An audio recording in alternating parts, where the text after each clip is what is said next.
கோயமுத்தூர் அத்தார் ஜமாத்தினுடைய தலைவர் doctor beer Mohammed ஆகிய நான் உலக மக்கள் அனைவரின் மீதும் இறைவனுடைய சாந்தியும் சமாதானமும் என்றென்றும் நின்று நிலவட்டுமாக கோயமுத்தூர் அத்தார் ஜமாத் குடும்பத்தின் சார்பாக உலக மக்கள் அனைவருக்கும் எங்களுடைய ஈத் பெருநாள் நல்வாழ்த்துக்களை தெரிவித்துக் கொள்கின்றோம்.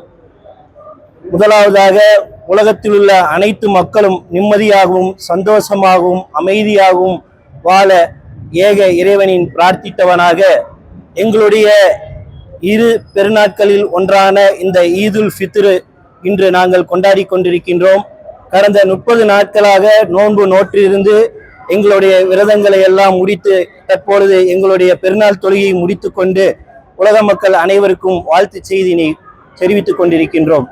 இந்த 30 நாட்களிலே நாங்கள் தாகித்திருந்தோம், பசித்திருந்தோம். எதற்காக என்றால் எங்களுடைய இறைவன் ஏழைகளுடைய பசியை உணர வேண்டும், அவர்களுடைய வாழ்வுரிமையை மேம்படுத்த வேண்டும் என்பதற்காக காட்டி தந்த இந்த நோன்பு திருநாள். இந்த நன்னாளிலே தான் எங்களுடைய உலக மக்களின் பொதுமறையான திருக்குரான் அருளப்பட்டது.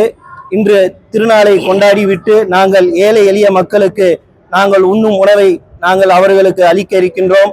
மேலும் வசதி படைத்த ஒவ்வொரு நபரும் தங்களுடைய சொத்திலிருந்து 2.5% தானம் தர்மமாக ஏழை மக்களுக்கு வழங்க வேண்டும் என்று எங்களுடைய இறைவன் வலியுறுத்தி இருக்கின்றான். அதனையும் நாங்கள் இன்று நிறைவேற்ற இருக்கின்றோம். உலக மக்கள் அனைவருக்கும் மீண்டும் எங்களுடைய குடும்பத்தின் சார்பாக ரமலான் வாழ்த்துக்களை தெரிவித்துக் கொள்கிறோம்.